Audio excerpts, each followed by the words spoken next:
जनाब बाबा जी मुल्क शाह वाली दरबार है गोकी वाले, जोड़ा गोकी दरबार है बाबा जी मुल्क शाह वाली गोकी वाले, तो वह दरबार है इन्हों का माशाअल्लाह।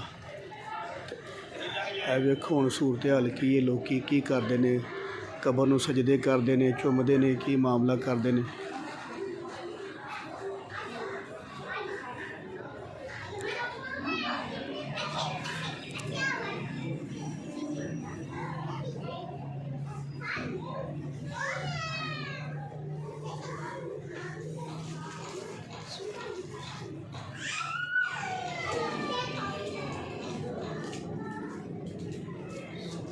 है जी बाबा जी मुल्क शाह वाली दरबार गोकी वाले सरकार ने। है वेखो लोग की करते हैं, की सूरत हाल करते हैं।